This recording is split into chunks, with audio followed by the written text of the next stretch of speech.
Buenas noches, mis hermanos. Es un placer para mí y espero que también para ustedes el poder compartir la palabra de Dios con ustedes en esta hora. Antes de empezar, pues quisiera orar con ustedes. Quisiera que me dieran ese gran privilegio de entrar en la presencia de Dios juntamente con ustedes. Oremos. Bendito Padre Celestial, gracias. Gracias, Señor, porque eres bueno. Porque hasta aquí, Señor, tú nos has ayudado. Mi Dios, pongo en tus manos, Señor, en esta hora nuestras vidas. Te ruego, Señor, que tú seas quien hable, que no permitas que yo hable si no viene de tu parte. Gracias, Señor, por tu palabra. Gracias, Señor, porque eres bueno. Mi Dios, ponemos este tiempo en tus manos para honra y honra de tu nombre. Te lo ruego en nombre de tu Hijo, mi Cristo Jesús. Amén. Mis hermanos, antes de empezar, pues quisiera leer un pequeño pasaje. Está en Hebreos capítulo 6, versículos del 9 al 12. Dice así. Dice, pero en cuanto a vosotros, oh amados, estamos persuadidos de cosas mejores y que pertenecen a la salvación, aunque hablamos así. Porque Dios no es injusto para olvidar vuestra obra y el trabajo de amor que habéis mostrado hacia su nombre, habiendo servido a los santos y sirviéndoles aún. Pero deseando que cada uno de vosotros muestre la misma solicitud hasta el fin, para plena certeza de la esperanza, a fin de que no os hagáis perezosos, sino imitadores de aquellos que por la fe y la paciencia heredaron promesas. Bien, ese es un hermoso pasaje en el cual vamos a reflexionar el día de hoy. Y quiero solamente hacerles una pequeña pregunta y quiero que la respondan ahí en donde están. Todos los que asisten a la iglesia son salvos. Piénsenlo bien. Todos los que asisten a la primera iglesia bautista de Monterrey son salvos. Para algunos la respuesta puede ser que sí, algunos pueden pensar que no, pero esto es lo que está diciéndonos aquí el pasaje. Y quiero que vayamos reflexionando un poco a poco de esto. Y quiero que lo primero que nosotros pensemos y lo primero que quiero llevarlos a reflexionar es que seamos persuadidos. Dice otra vez el versículo 9. Pero en cuanto a vosotros, oh amados, estamos persuadidos de cosas mejores y que pertenecen a la salvación, aunque hablamos así. Bien, ¿de qué cosas debemos estar persuadidos? Porque con eso empieza, ¿no? Pero en cuanto a vosotros, oh amados, estamos persuadidos. Persuasión es algo que, déjenme explicárselos de otra forma. Les está diciendo el autor, estamos seguros de cosas mejores. ¿Y cuáles son las cosas mejores? Si bien inicia con un fuerte contraste entre lo que se consideran cristianos y los que no, y los que pertenecen a la salvación, es notar que la única ocasión en que el autor se refiere en toda la carta, si ustedes la leen con despacio y con atención, es que les dice amados. Fíjense bien, en toda la carta, hasta el capítulo 6, les nombra a sus lectores como amados. La verdad es que parece que el autor espera que vengan cosas mejores que pertenecen a la salvación. Es importante hacer notar que las cosas que pertenecen a la salvación son muchas, pero quiero enumerar solamente unas cuantas. La primera es la oración. La segunda, la lectura de la palabra. La tercera es la memorización de la palabra de Dios. La cuarta es la meditación en la palabra de Dios. Es decir, el estudio, el escudriño, el estar desmenuzando la palabra de Dios. Eso es algo que solamente los cristianos podemos hacer. La quinta cosa es la evangelización. Esas son las cosas que pertenecen a la salvación. Y por último, y no menos importante, es que ustedes y yo estamos llamados a reflejar el carácter de Cristo. Parecen ser pocas cosas, son 6 nada más. Podremos enumerar muchas otras más, pero creo que estas son las más importantes. Estas cosas son enumeradas de los versículos del 4 al 6, y por eso me quedo con estas.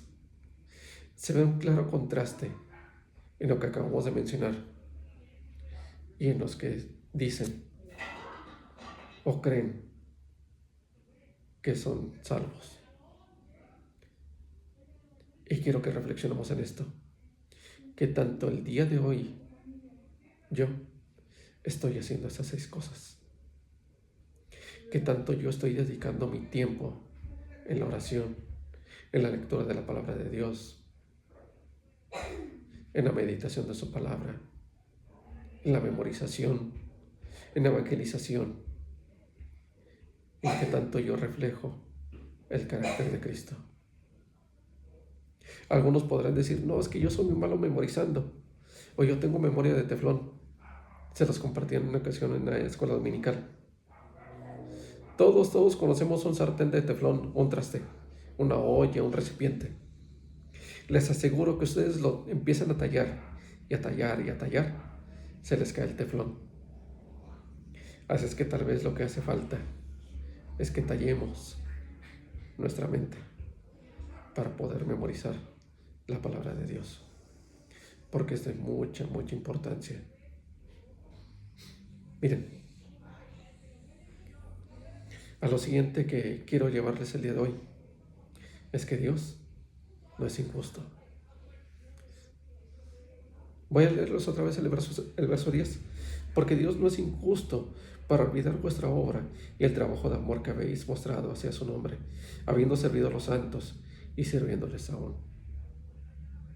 Al final de nuestras vidas, nadie será capaz de decirle a Dios que fue injusto hacia el trato con nosotros. Es más, miren, quiero que reflexionemos acerca de lo siguiente. Al último dijo Cristo que las personas que no pertenecen a la salvación serían lanzados fuera, donde será el llanto y crujir de dientes. Miren, el crujir de dientes en el Antiguo Testamento y a las personas a las cuales estaba dirigiendo nuestro Señor Jesús, los conocían bien esa reacción. En el Antiguo Testamento, una persona que crujía los dientes era alguien enojado, furioso, molesto. Alguien triste es alguien que llora. Miren, piénsenlo bien. Si en algún caso Dios a ustedes o a mí,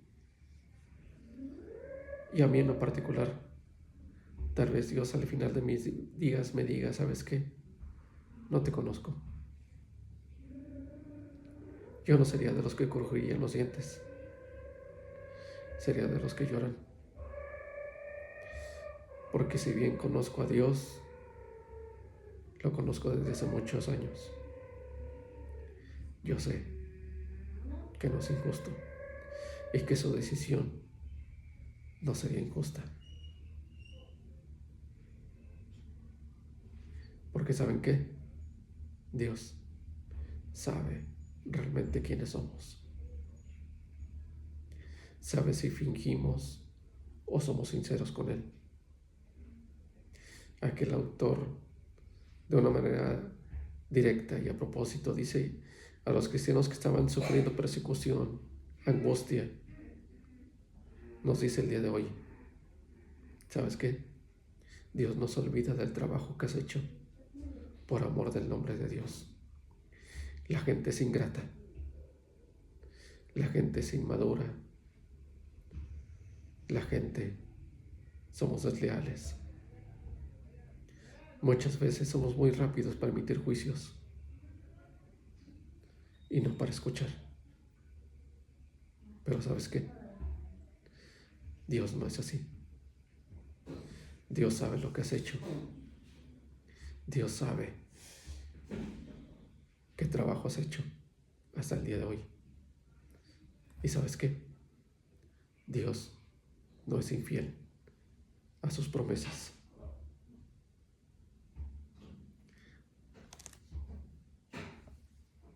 El siervo no tiene méritos propios. Los méritos que merece son de aquel a quien sirve. Nuestros mejores hechos están basados en la gracia de Dios. Y si nosotros hemos hecho algo bueno, es porque lo hemos recibido de parte de Dios. Porque todas nuestras fuerzas vienen de Él. Porque nada bueno hay dentro de nosotros. Sin embargo, ¿sabes qué? Dios en su gracia, en su amor, tiene una recompensa justa para ustedes y para mí. La justificación por Dios no es por obras, claro que no. Pero ¿sabes qué? Las obras no las necesita Dios, las necesita nuestro hermano, las necesita nuestro prójimo. Ellos necesitan ver el carácter de Cristo que está siendo forjado en ti y en mí.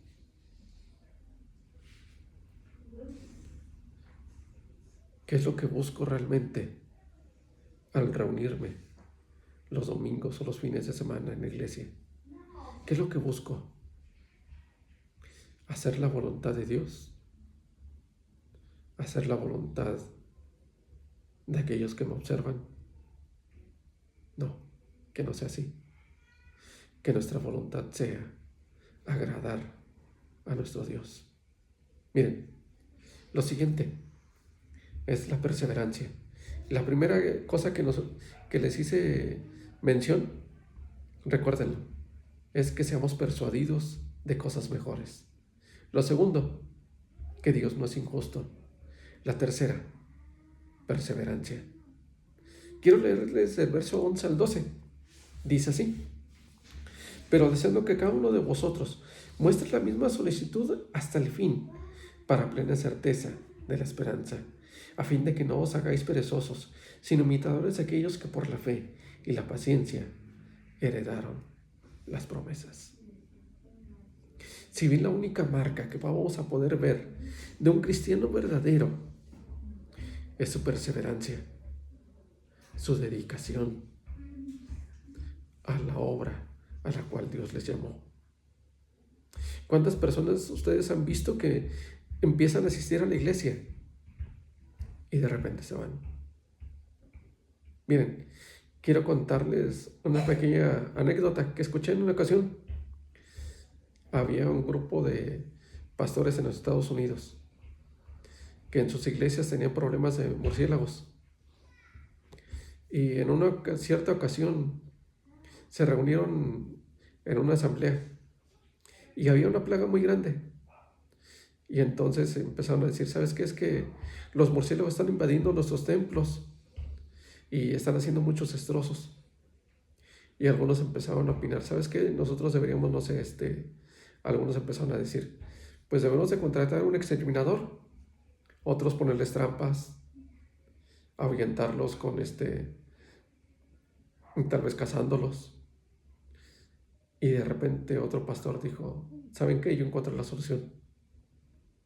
Y todos admirados empezaron a preguntarle, ¿y qué fue lo que hiciste?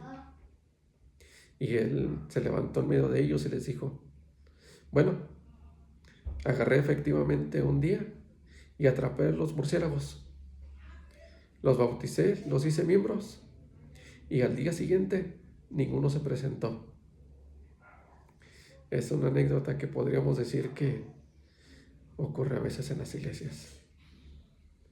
Muchos empiezan, se bautizan, pero al poco tiempo desisten de asistir. Mis hermanos, perseveremos, busquemos cosas mejores. ¿Sabes por qué? Porque no existen dos tipos de personas en las iglesias. Solamente existe una. El salvo. Solamente. El salvo es el que persevera. El salvo es el que continúa. El salvo es el que no se rinde. El salvo está seguro de las promesas de Dios.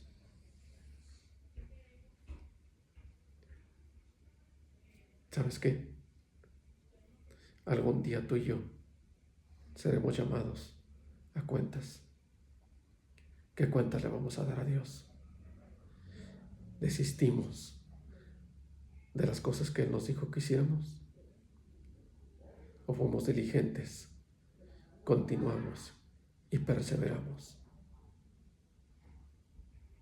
La diligencia de un cristiano continúa hasta el fin, hasta que llega a la meta y se mete en el santuario celestial.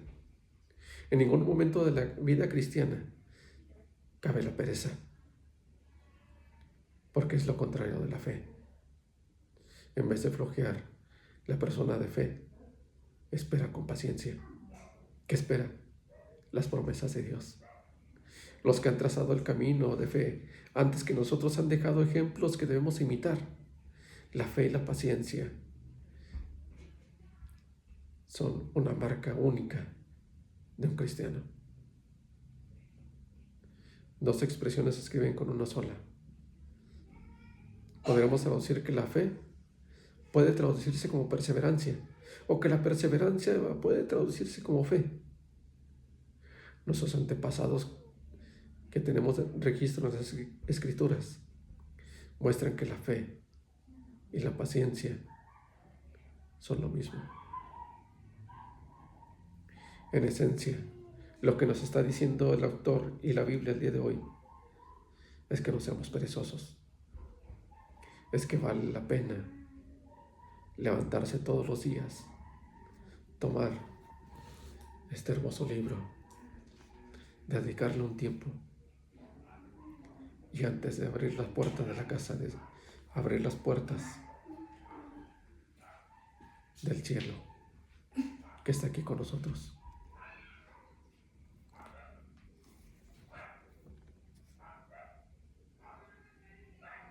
Observemos el lenguaje que el autor emplea. En primer lugar, vemos que sus palabras son especialmente íntimas y personales, y hasta al menos en dos sentidos. Expresa su exhortación en términos de deseo personal suyo, no de un mandato impuesto. Deseamos que cada uno de nosotros muestre la misma solicitud hasta el fin. Lo segundo, se dirige a cada uno de nosotros de manera personal.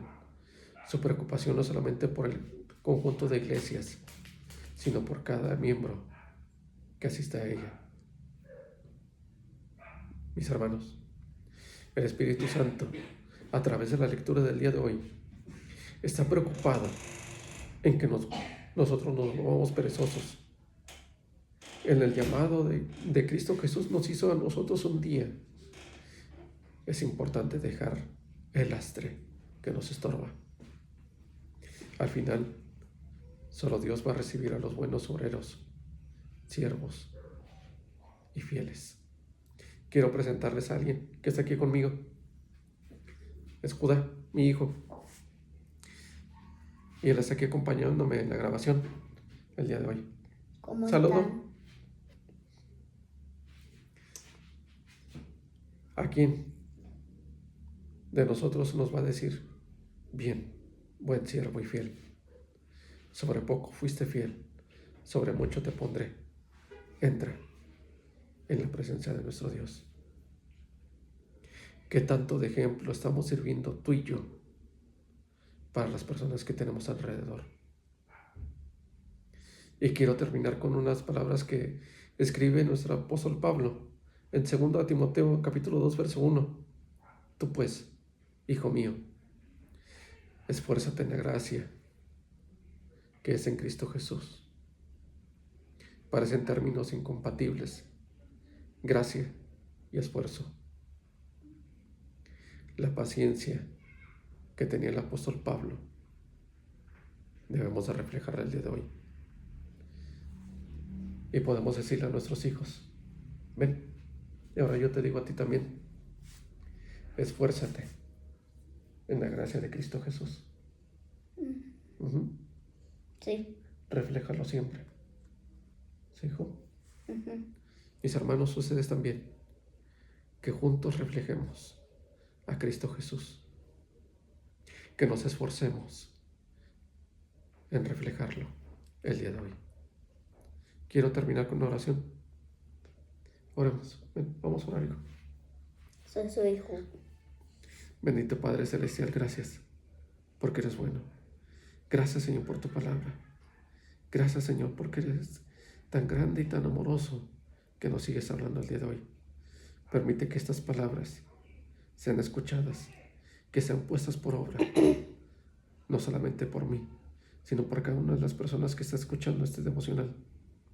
Padre, te lo ruego, te lo suplico, en el nombre de tu Hijo, mi Cristo Jesús. Amén. Amén.